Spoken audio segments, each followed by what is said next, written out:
Nordicus. 안녕하십니까, 루프입니다. 북유럽의 투명성에 대해서 이야기를 우리와 견주어서 해보겠습니다. 북유럽 세금 정책 중에 교육이나 의료, 연금, 생활보장 같은 그런 복지 정책들이 있죠. 근데 그 복지 정책들은 어디서 뚝 떨어지는 게 아니라 우리의 낸 세금을 바탕으로 해서 이루어지는 그 정부 정책들입니다.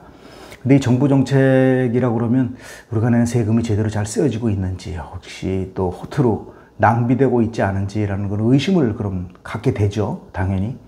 그래서 그 스웨덴에서는 한 20유로 정도의 가격으로다가 어떤 책을 구입을 하면, 또는 그 정도의 가격으로다가 어떤 웹사이트에 접속을 하면, 내 이웃 중에 어떤 사람이, A라는 사람이 작년에 얼마를 벌었고 얼마를 세금으로 냈고 몇 명의 가족이 살고 있고, 그 다음에 그 가족 중에 수입은 어떻게 되고 하는 그런 그 입출입이라고 그러나요? 그래서 돈을 내고 돈을 번 그런 내역을 알 수 있습니다. 개인의 경우도 그러니까, 기업이나 우리가 흔히 알고 있는 정치인들의 경우는 예외는 아니겠죠. 한 국회의원이 출장을 가면서 어느 비행기를 탔다, 그래서 얼마다.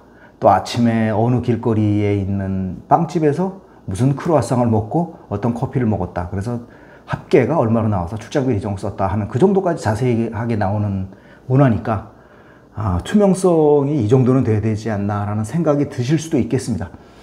스웨덴에 영자신문이 하나 있는데요, 더 로컬이라는 신문인데, 그 신문에는 그 북유럽 세금 정책하고 투명성이라는 내용의 특집 기사를 실었습니다. 그 기사의 내용을 보면 오늘날 북유럽의 풍요를 만든 것은 북유럽의 투명성과 그에 따른 신뢰의 힘이라고 단정을 하고 있습니다.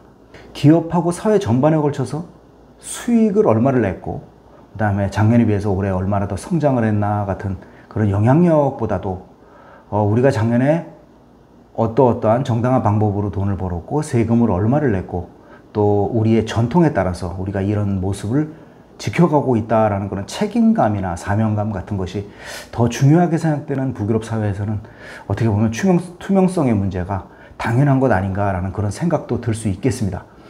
한국에서의 제 경험을 비추어서 보자 그러면, 그 계약을 마치고 나서, 일에 대한 계약을 마치고 나서 그것에 대해서도 보증을 하는 보험을 또 들게 되죠. 그래서 계약에 또 보증까지 쓰게 되는데, 그 이후에도 법의 힘을 빌려서 이걸 매사 법대로다가 철저하느냐 하면은 또 그건 아닌 것 같아요.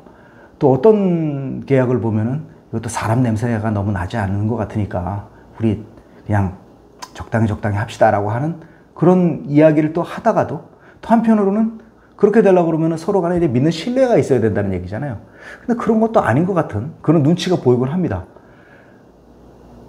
저는 감히 좀 생각을 해보면, 지금 우리 사회가 겪고 있고 우리 국가가 겪고 있고, 또 작게 생각하면 우리 가정이 겪고 있는 크고 작은 문제들이 있잖아요. 그 문제들이 투명함이란 그런 솔직함, 그것으로 거의 모두 해결될 수 있다고 저는 생각하고 있습니다. 우리가 자라면서 남을 못 믿는 것을 우리 습관처럼 배웠던 사람은 자라서도 신뢰라는 가치를 참 가질 수가 없습니다. 그렇다고 해서 우리가 크다란 부나 자산이 있어서 잃어버릴 게 있다고 그러는 것도 아니면서, 남을 못 믿고 그 다음에 매사에 눈치도 보고 또 서로 힘겨루기도 하고 하는 것을 쓸데없이 배우기도 합니다. 투명성이 어떻게 이루어질 수 있는가, 어떻게 이루어져야 되냐 하고 묻는다면, 저는 단순하게 솔직해지면 된다고 이야기 드리고 싶습니다. 한국에서 부부 간에, 또 형제 간에, 심지어는 부모와 자식 간에 정말 흉금을 털어놓고 가감 없이 대화를 하는 모습을 그리 많이 보지는 못했습니다. 솔직하게 이야기를 하라는 것은 하지 말 소리를 하라는 이야기가 아니라 해야 할 소리를 하라는 이야기입니다. 만일 이 한국식적인, 이것이 한국식이라고 그런다면 이 한국적인 가치를 이어서 북유럽에서 이런 대화를 이어본다고 그러면 북유럽 습관처럼 아마 두 번의 기회는 다시 안 올지도 모르겠습니다. 지금까지 겪으면서 이야기하고 싶지도 않습니다만, 정부의 정치인들과 또 기업의 기업인들과 여러 사회 지도층 인사들의 비리를 보면서 참담함을 금할 수 없었고요, 눈물이 날 정도의 측은함도 한편으로 느꼈습니다. 기억하실지 모르지만 우리는 그 끝의 경험을 이미 했습니다. 그리고 나는 거기에 전혀 관련된 것도 없고 알지도 못하니 나는 아니다 라고 이야기하시는 분들도 계셨을 수 있겠습니다.